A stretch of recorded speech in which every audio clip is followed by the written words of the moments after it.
Another episode. This is Unplugged In Podcast. I'm the host, Self-Made Low. We back at it. APE Gotti Ali in the building, man. A very, very talented brother, man. Yeah. And we go get straight into it. So APE Gotti Ali, tell me where you from and where you grew up at.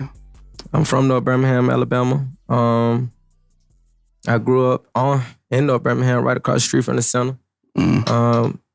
Started off, of course, sports very included, very inclined in. As far as the music, it came in 2020. I started doing it. I'm still here. So, yeah, that's where I came from, North Birmingham, Alabama, and it's where I'm at right now in my life. North Birmingham. How it was like coming up in North Birmingham? Cause I had a lot of family members in North Birmingham. My people from Collegeville, my family from Collegeville. They moved to North Birmingham. We was always inclined, riding bikes through the city, everything, every day. I went to North Birmingham Elementary School. It was hard, of course. Of course, everybody say that it's very rhetorical when it comes to that part, but it was fun. Yeah. I always had a fun life. I always been inclined with my life. Like everything has always been we had our moments, but we don't dwell on the moments. We live for what we live for. So, as far as rapping, how you got introduced to the rap? My brother, the nigga that started AP, actually, I was actually the pandemic hit. I couldn't hoop no more. Can do what I was doing on a regular. So he was always going to the studio. I was actually DoorDashing. I was DoorDashing for like 3 years. And one day he was like, bro, come pull up to the studio. I'm in here. We was recording on West Side Recordings. And the nigga that was recording us was on all type of drugs. Like, and the nigga was hard. His name was Sauce. And the day I met him, he was a genuine nigga. And I pulled up.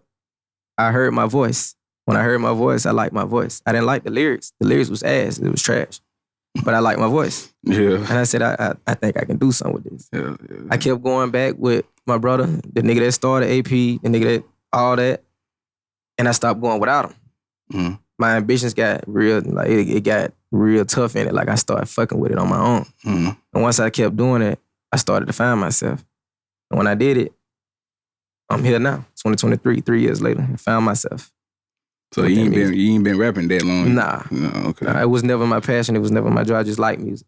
Yeah, I just like I said, it start with your voice first. If you don't like your voice, you're not gonna do music. Yeah. So give me some of your favorite artists. Young Thug. Yes, yeah, I can hear that. I can hear that in all your music. Yeah. Young Thug is my influencer. Yo Gotti taught me how to be real. That's my all-time favorite rapper. Yo Gotti's my all-time. That's where Gotti Ali come from. Okay. My middle name is Ali. Yeah. I was always going by Sean Gotti. My real name is Sean. Okay. And I always went by Sean Gotti. That's my Facebook name to this day. It's been it. Okay. Yeah. Okay, you gave me Thug and Gotti. Give me some more musical influence that inspired you. I'm an R&B dude. Like I said, like I listen to a lot of R&B. I don't like so much of gangster music because people are easily influenced. I've never been an influencer, like unless I'm talking it for myself. But as far as listening to other people, I've never been in tune with it because majority of this shit is cap. Like, yeah. But as far as who I would listen to outside of those two, it would be either something like Brent Faiyaz. I like Brent because the stuff that he says is real shit I'm really doing in real life. Like people may say it's toxic or something like that, but I'd rather listen to an R&B nigga saying this shit than a nigga that rap it because if I keep hearing you over and over, I'm probably, you know what I'm saying, I'm hearing this. And so I might take some of it out of it and use this ain't that. So I don't do that. But as far as if I had to pick another nigga that I listen to rap, I was inclined on a lot of Pastor Troy coming up. Yeah, we talked about that yesterday. Yeah, I was on Pastor Troy. Like I was on Pastor Troy. I was on Plies. Plies taught me how to keep it real too. Like I never had, like my daddy wasn't there, so I had to listen to music to get where I'm at, to know when you fucked up, or know when you kept it real as much as you can. You move on from it. So what Pastor Troy taught you and it wasn't nothing street. It was just basically that song vice versa. Like you move how you move. Like that was my favorite. And I'm gonna keep the same thing. It's gonna be likewise with you. Yeah. So, and it was more stuff to that, but I ain't gonna get into it because I don't listen to him no more. But that's what I came on. Okay. Yeah. So because mostly like when people say they favorite rapper be like Tupac, Biggie. Yeah, nah. But you came with a whole different, lineup that wasn't expected because most people don't look at Pastor Troy or Plies or, the other people that you said. And those were my pioneers. Yeah, they always stuck out to me, especially Plies. Because like I said, some people don't even relate to Plies. Some people say because they say he live his brother life. Yeah. I listen to all like, bro, actually fire. You know what I'm saying? Like, he funny. Dude, a talented nigga. Yeah. Like you can't deny Plies. Plies got shit for days. Plies got hits. Mm-hmm. Plies still damn near 40 and still dropping. Hey, you know what I'm drop saying? when you want to. Yeah, when he drop, and you gonna listen to it because he's a funny nigga. Yeah. He's never left. Yeah. When you in the booth, man, what's your concept of coming up with a song? Like, what's your process? Should I say? I go off emotions. Mm-hmm. I don't do music sober. Mm-hmm. I have to be lit. I have to be sedated. I like hear a beat and the beat talks for me. So I don't record on a beat where I'm not comfortable. Mm-hmm. If the beat doesn't talk for me, I won't record. So do you write or you do? Don't write. Never wrote. You just off the head. I'm still learning how to write. It's only 3 years. And I'm humble to say that because it's like, it's hard. It get in them moments where you still recording a song for 2 hours. Mm-hmm. It's very rare that I still record a song for 2 hours, just one song. But if I know this got potential, I'm gonna take my time. I'm gonna buy more studio time. Yeah. Because I know this might be one of the ones. Mm-hmm. And like Hot on Pluto, like T, like he love Hot on Pluto, like Daryl love Hot on Pluto. Like I recorded that song, it took me 2 hours.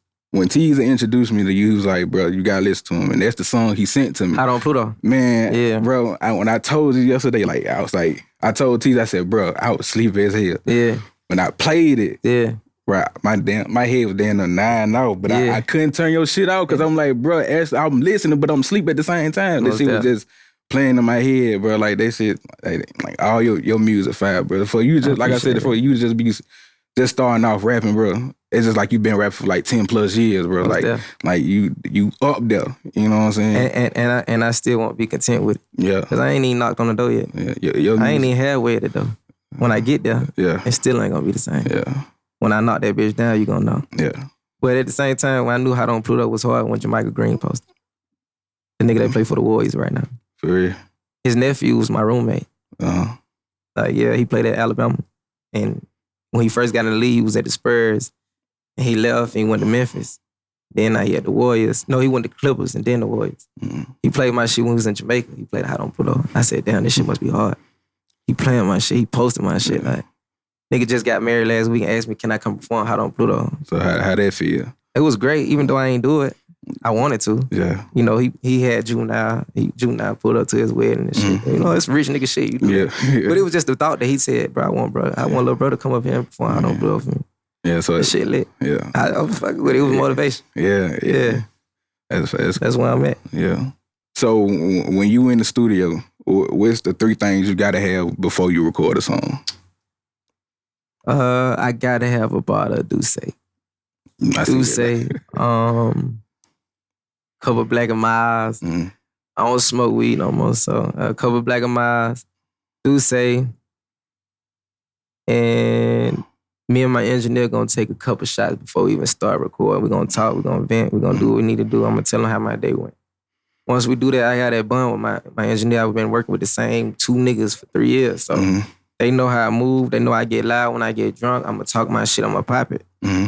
And when I'm in the process of recording, I be so blizzard, like I be so lit, like I'm gonna hop out the booth and go peek about 3-4 times, like because I'm just lit, like I'm having fun. Yeah. It's therapeutic. I'm escaping everything. So as far as like the stuff that I'm having, it's a bottle. I don't do shit sober. A bottle, Black and Miles, and my black shades, Johnny Cage. Got to have the shades on, and I want the room while I'm recording. It got to be dark. Yeah. Everything. My label is called Dark Hill, and everything is when I say that Dark Hill is, I have everything that I want, but something is missing. So that's my label. It's Dark Hill. I'm sitting on the hill, but something is still missing. APE. What's the meaning behind it? All profit everything. All profit everything. Yeah. It's all profit. My brother started that. The dude that made me get in the booth. Well, not made me, but inspired me to get in the booth. He been rapping a couple years before me. Always was He was hard, but he declined because he said, I like what you got going on. I'm gonna push you. Even though niggas is working a 9 to 5, you know what I'm saying? I work a 9 to 5. I ain't never had to say I did, but I ain't have to. You know what I'm saying? But if we work 9 to 5, so you can't put no money in me when you still living your life, and I'm living mine. But the nigga that gave it to me was a real genuine nigga, my brother, like A.P.E J. He started this shit with him. And I got this shit on my hand, so you gonna see everywhere I go. You know what I'm saying? I gotta go in interviews with this shit on my hand. Yeah. So like, who was an 8? Me, nigga. All profit, everything. Yeah, for sure. Yeah, living bad. Yeah. You say you only work with 3 engineers, you said? Only. I only had 3 engineers in 3 years. And I just met you today, so we gonna lock that in too. Yeah. Real nigga, real genuine nigga. Would you be willing to work with more producers and engineers? Of course. But even then, I still want mine. I'd rather fly my producer out. Cause he know how when I fuck up, he know, okay, got it, let's run it from the top. Let's do it again. Hit this part, say this part over. Cause I don't like an engineer just let me record. Hey, tell me what you think. Tell me where I need to say this at. Tell me where you need to come with some more energy on this part. I don't like no nigga that be still with me. Hell no, I'll be real nigga. Cause I gotta put this shit out to the people that listen to me.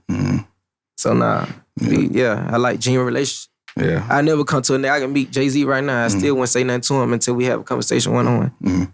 I won't do that. I've never been a fan. That's probably why I'm at because my networking skills suck. I hate to even talk to a nigga like, cause niggas be feel like they on a pedestal.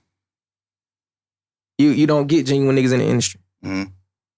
But when I sit here and just had a conversation with this man right here, let's talk about life. Yeah. What you want to do in 2 years? Yeah. I can't be around no nigga, even if you hard. Hey, what we doing? You gonna elevate me or you gonna keep me here? Yeah. Yeah. I heard you say that on one of these, a previous interview I was watching, and you said the same thing on there, so. What are some of the challenges and opportunities you face as an independent artist in the music industry? Networking, being lazy.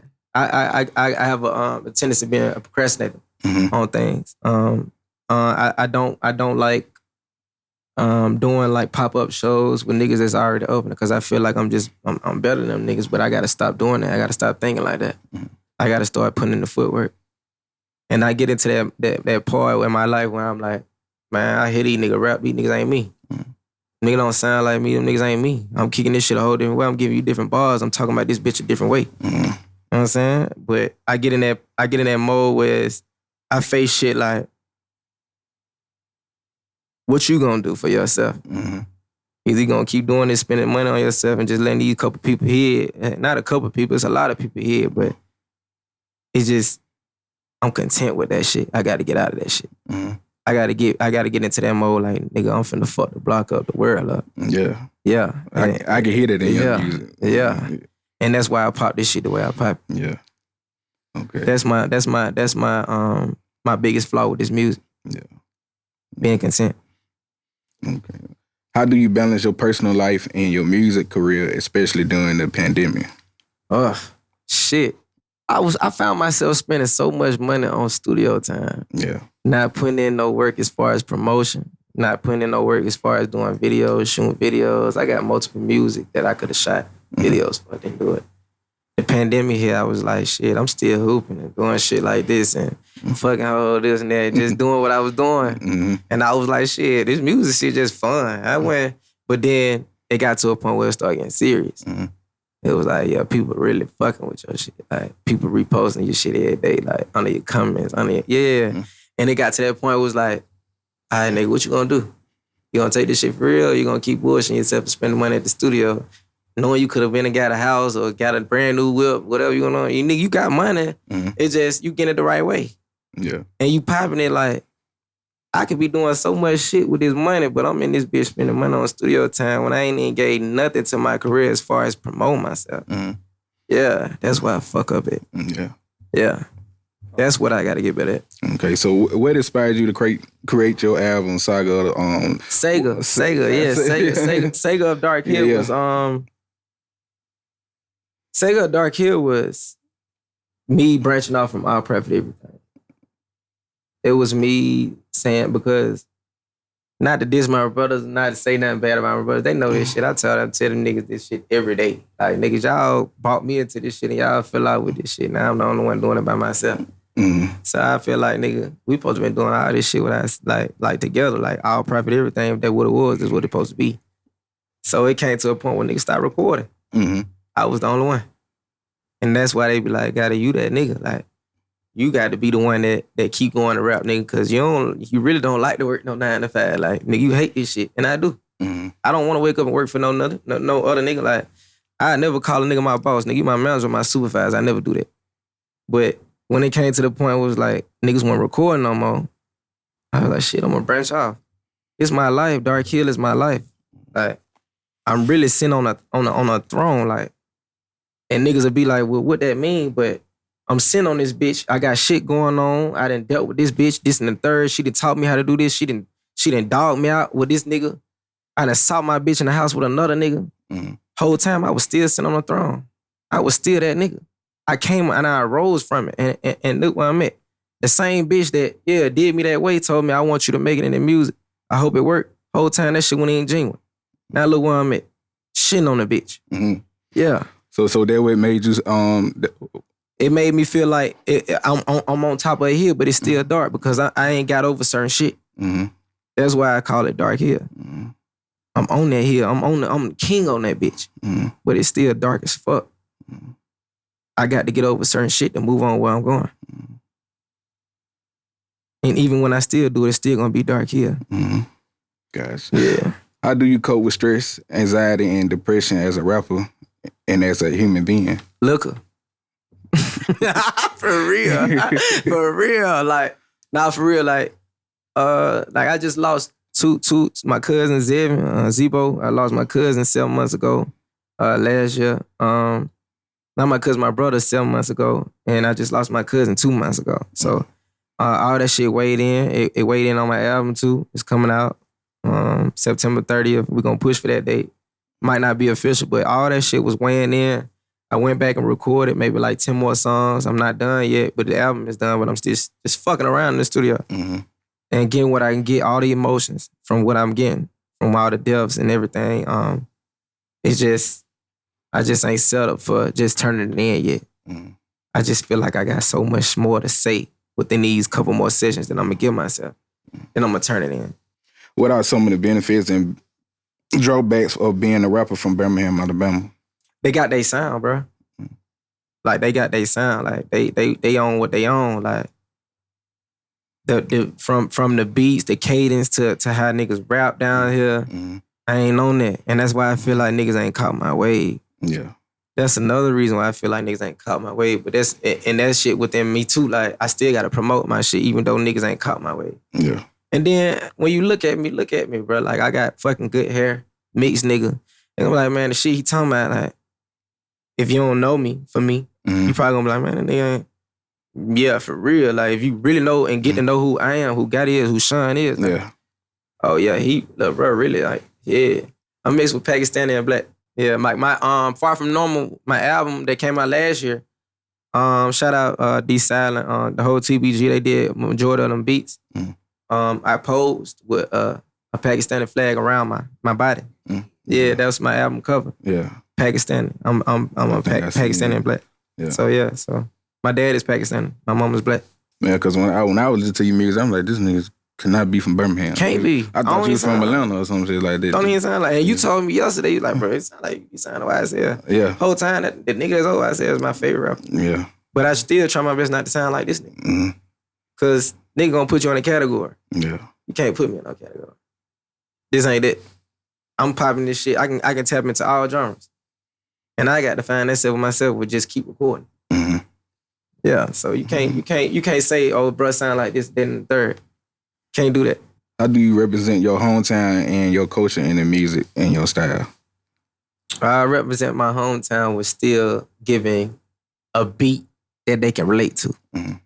It don't have nothing to do. I just know Birmingham. I know they want them bops. They want them 808s to hit different. They want them tennis johns in the back to hit different. But with my flow on there, they ain't gonna get that. They gonna fuck with that 10 times more. That's why, like, one of the songs like Monday Morning.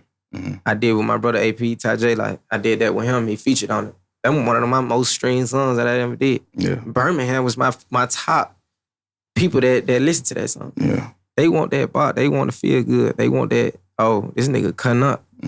Yeah. And Texas was right after me. Texas was right after Birmingham, I mean. Yeah, Texas go always. Yeah, Texas gonna fuck with you. Texas gonna fuck with you. San Diego fuck with me tough. Yeah, I've been out there a couple times. They fuck with me tough. So, yeah, but majority, yeah. Yeah. So I've been listening to your music ever since Teaser put me on. Yeah. And real nigga, by the way. Real nigga, by the way. Yeah, so I was like, I'm listening, and you barely have features. Like, yeah. Why is that? I don't like working with niggas. You know what I'm saying? Because my thing is, if I had to send this record out to you and you don't come back and deliver how I want you to, I'm not gonna put you on it. I hope you don't feel that type of way. Yeah. I mean, that's what it is. Yeah. But I'd rather work with a nigga in the studio with me because I can catch your vibe. I can see well, you ain't fucking with that beat. Well, let's go get something we can get. Because I'm going to get on whatever. But am I going to step on it how I want to?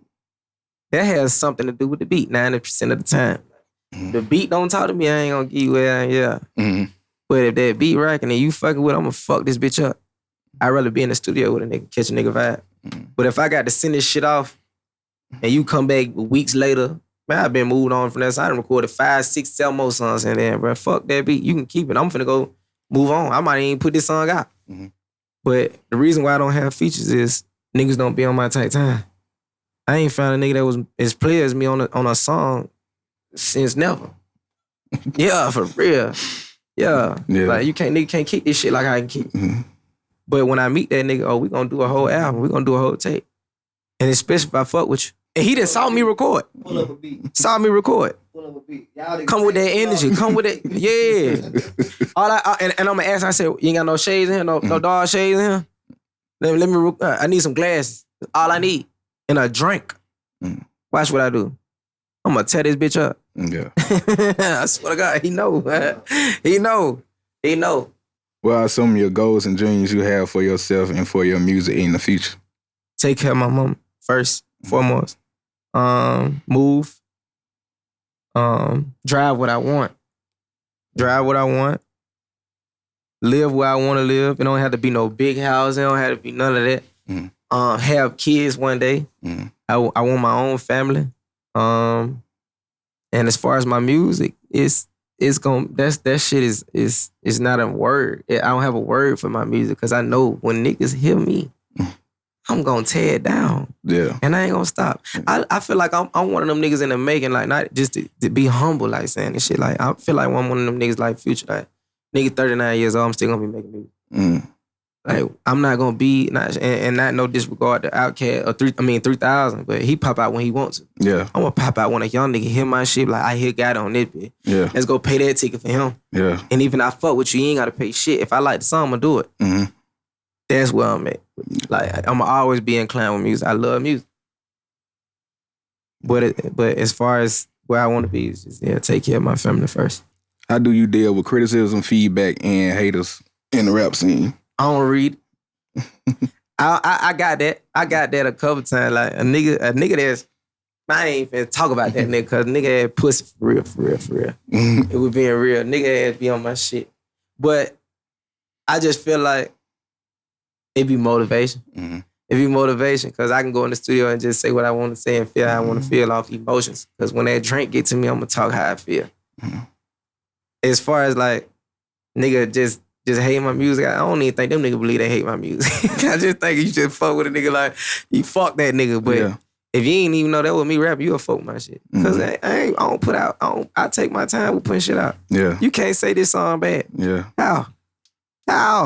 You can't. You can't say this shit horrible. I don't. Nigga, what? A nigga ain't never said this shit garbage. Yeah. And I've been rapping since 2020. I know I done put out some garbage shit since I've been rapping and got better. Like, damn, I go back and listen to my old shit. Niggas still fuck with it. I done got 10 times better. They can't say my shit garbage. Yeah. Never got that coming. So, the rate you going now and with the music, would you sign or stay independent? Hell yeah, I sign. I take a bad deal. I just need a platform. I just need a platform, bro. Yeah. Hell yeah. Hell yeah, sign the fuck out some shit. That bitch can say 30,000. Yeah. Cause I ain't gotta pay you all that money back. If you give me an M, I gotta pay you something. Yeah, nah, fuck that. Give me $30,000, give me a platform, and let me work how I work. Watch what I do. I'm gonna fuck your shit up. And I'm gonna get out of it. And I'm gonna move how I moved in. I sign even then again. If it's right. But what's wrong with signing something bad to get where you trying to go? Where you trying to go? How do you use your rap music as a platform to raise awareness and inspire action issues that matter to you and your community? I don't. And that's just real. I don't. That ain't my stilo. I ain't finna get into no politics. I never been one of them niggas. I never been one of them niggas that just tap into what's going on in my city. For what? I'm bigger than my city. I ain't never felt like I was inclined, like just in a fucking, what they call that shit, in a fucking, the thing when you got down and going into a neighborhood and you in around a circle. It's a cul-de-sac. I never felt like I was in a cul-de-sac. Nigga, what? Never. I ain't finna talk about that because that ain't my business. I don't give a fuck. I got real life shit going on. My mama need this. Nigga, I'm raised by a woman, 2 women. My sister, my mama. I ain't worried about no fucking politics. I'm trying to get where I'm going. So when I talk about what I talk about, I'm doing really what I really be doing. Fucking this bitch, talking about this bitch, or I'm with niggas that's selling dope, doing this and the third, and I'm working my 9 to 5, and I'm going to pull up on them and get lit when I get out of work. That's what we doing in real life. On God, on Reso grade. That's what's going on. So when I'm doing it every day, I go in the booth and I talk how I talk for a reason. But when it comes to politics and how I'm trying to help my city don't help me. What they did, number kill. Yeah, that part. I'm trying to go somewhere else. I'm trying to get where I can get as far as talking my way. And what niggas gonna relate to if you're a real P, if you're a real player, if you're real getting money type nigga putting this shit on every day. That's where I'm at with it. And you doing it the legal way. I'm one of them niggas say, I did what I did. I went to jail 3 times and came out instead where I saw my mama do this and I saw my mama cry this and that and third, come and get me from that time when nobody come get me. I can sit there and say, well, I changed my life and went to a 9 to 5 and still getting where I'm at. Yeah. And still be able to put this shit on and still be able to goddamn make my music. That's me. So before we wrap it up, you got any shout outs you want to Yeah, bro. TVG. Shout out the whole TVG, the niggas that's been recording me for the last 3 years. Shout out them. Shout out my brothers, all AP, all Profit Everything. Shout out to my Dark Hill people. Shout out to my mama that's been holding this shit down, still letting a nigga goddamn will give me all the energy that I need to go record. My girl, and we be where we at with, that shit be shaking. But when you a nigga that's doing something for himself and got this certain type of dream, niggas gonna be like, oh, he a rapper. Nah, I think everybody around me genuinely believe like this nigga gonna make it. So shout out to them people right there, like giving me all the positive energy that I need. Mean genuine people while I'm doing it. Mean niggas that I never thought I'd meet to where I'm going. And how can the people reach you if they wanted to reach you? Like for social media wise and AP_the_boy. My Gmail on there. You can reach me with that. Send me some beats. Send me everything you need. If you want to book me, all that shit is in my link in my bio. AP_the_boy. That's where you reach me at. Yeah, man. I appreciate you, man, for taking time out, man, to come kick it with me, man. And whenever you got something dropping, man. Time rolling. That's why I'm dropping. This the platform to come, introduce it. Yeah. And like I said, don't make this your last time being on here, man. Always kicking with me, man. Yeah, for sure. So I appreciate you, man. Appreciate you, brother. Always. Just like this. This is Unplugged In Podcast and on Self-Made Low. I'm with the motherfucking the Goodplairs. You dig what I'm saying? And we Unplugged In. It's the boy AP. Yeah.